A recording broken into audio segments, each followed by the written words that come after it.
Señor esté con vosotros. Lectura del Santo Evangelio según San Mateo. En aquel tiempo dijo Jesús a sus apóstoles: un discípulo no es más que su maestro, ni un esclavo más que su amo.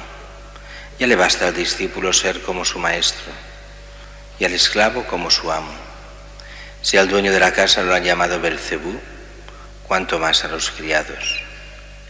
No les tengáis miedo, porque nada hay cubierto que no llegue a descubrirse, nada hay escondido que no llegue a saberse.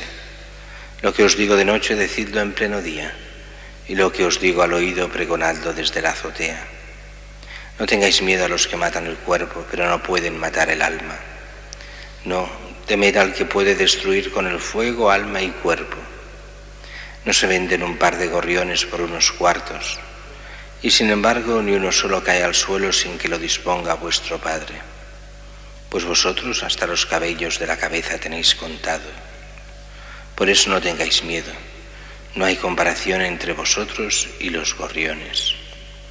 Si uno se pone de mi parte ante los hombres, yo también me pondré de su parte ante mi Padre del cielo. Y si uno me niega ante los hombres, yo también lo negaré ante mi Padre del cielo. Palabra del Señor. Gloria a ti, Señor Jesús. Demasiadas cosas en un solo evangelio, en un solo trozo del evangelio. Recordemos que estamos viendo estos días este primer envío de Jesús a los apóstoles. Vimos durante 2 días algunos de los detalles de lo que iba pidiéndoles.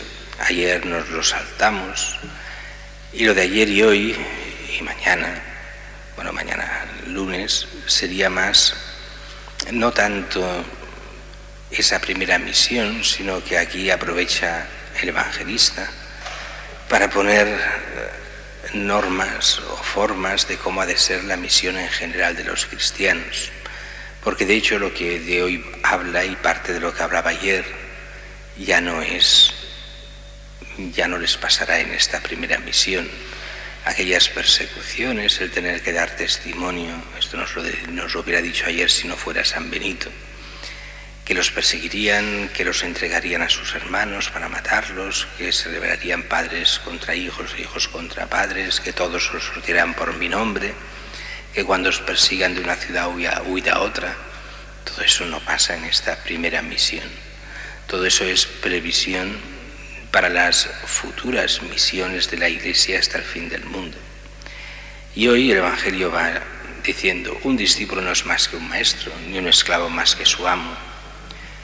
Por eso, si el dueño de la casa lo han llamado Belcebú, cuánto más a los criados. Recordemos que Belcebú es un nombre hebreo que quería decir el dios del estiércol, arameo, que quería decir el dios del estiércol, aunque San Pablo y otros lo usan dándole lo que era la mentalidad normal, era el príncipe de los demonios, o sea, como el demonio mayor. Pues a Jesús lo llamaban como si fuera el demonio mayor, Belcebú. Si eso nos lo han llamado a Jesús, es normalísimo que a los cristianos nos puedan decir de todo. Nadie es más que su maestro. Aquí viene uno de los problemas graves a veces de los cristianos, y es que se piensan que, sobre todo ha habido una época en donde la fama, teníamos que tener buena fama. Más que tener buena fama, lo que hemos de hacer es el bien. La fama nos vendrá según lo que hagamos. A mí tantas veces me ha puesto muy nervioso cuando gente que realmente era mala, pero era cristiana. Y entonces cuando decías, pero no os dais cuenta y no lo veis, no tienes derecho a quitar la fama de esta persona. Pero si es evidente cómo es, si está haciendo un daño inmenso a la Iglesia, pero si realmente se está aprovechando del todo, y además de forma absolutamente inmoral. No puedes quitar la fama a la gente. Y curiosamente, aquellos que dicen que no puedes quitar la fama a la gente son los que después te la quitan a ti. Con lo cual es toda una hipocresía. Por eso lo importante es buscar el bien, hacer el bien, y olvidarse de la fama, del tener buena fama, tener mala fama. A todos los santos les han quitado la fama. Cuando empezamos a ver, al santo que más han difamado tal vez del siglo XIX, como era San Antonio María Claret, al cual le quitaron toda la fama y dijeron de todo, pero de todo quiere decir de todo, hasta contrataban escritores para inventarse calumnias sobre él y publicarlas. Recordemos que uno de los que fueron contratados para hacerlo fue un gran escritor y que se prestó a ello, que fue Gustavo Adolfo Bécquer, que se prestó a las calumnias para escribir, para calumniar precisamente a San Antonio María Claret, según sus biógrafos, la persona más calumniada tal vez de la historia, pero seguro que de la España del siglo XIX.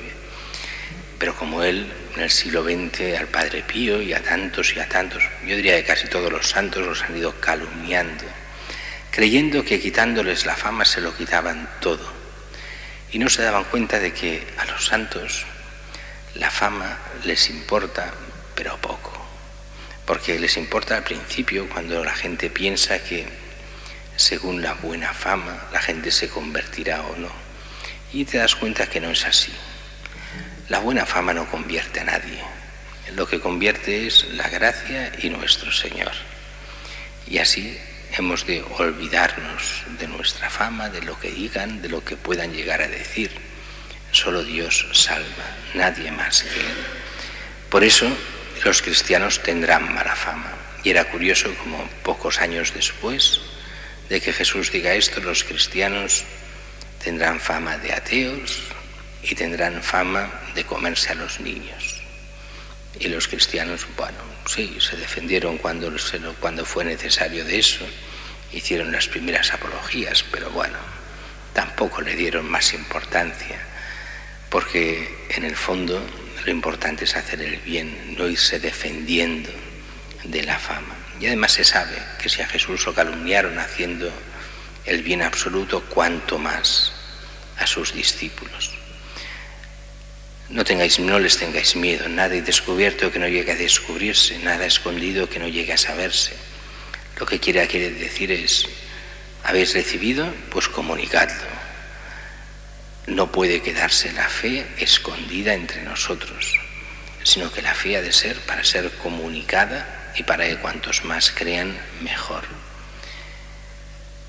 Y después dice, lo que os he dicho de noche, decirlo en pleno día, lo que os digo al oído, pregonadlo desde la azotea. Esto recordaba un poco aquello que hacían en algunas sinagogas en aquel tiempo y que Jesús toma la imagen de allí. Habían sinagogas donde los comentarios, las homilías que se hacían en voz baja y después uno las repetía en voz alta. Yo no sé si era porque era gente mayor, con experiencia y poca voz, y entonces los demás se la repetían y no habían micrófonos en aquellas épocas. Un poco tal vez como hubiera pasado antes, hasta primeros del siglo XX, que no habían micrófonos en las iglesias, que a veces el cura no tenía aquella voz potente como desde el púlpito para que se oyese. Pues leían, en el caso de las sinagogas, hablaba alguien en voz baja y después lo repetían, pero después se iban al terrado, sobre todo cuando empezaba el sábado, el viernes por la tarde, y desde allí tocaban la trompeta avisando, y llega el sábado, el día del Señor. Todo el mundo tenía que enterarse, que se oyese desde lejos. Con esta mentalidad de las sinagogas Jesús nos da esto. Lo que digo de noche, decirlo en pleno día, lo que os digo al oído, pregonadlo desde la azotea. Y no tengáis miedo a los que matan al cuerpo, pero no pueden matar el alma. No, temed al que puede destruir con el fuego alma y cuerpo. Aquí lo que está diciendo en el fondo es, no tengáis miedo a los poderosos, a los ateos, a los anticlericales, a los que os pueden matar el cuerpo. Aquí el problema es el que puede mataros el alma. ¿Y quién puede mataros el alma? Y aquí hay dos interpretaciones que parecen muy diferentes, pero en el fondo es la misma.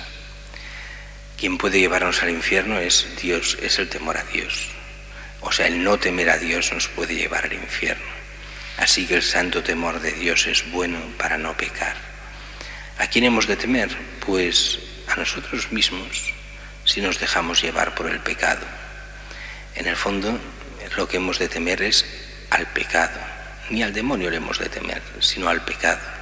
A que nosotros nos dejemos llevar.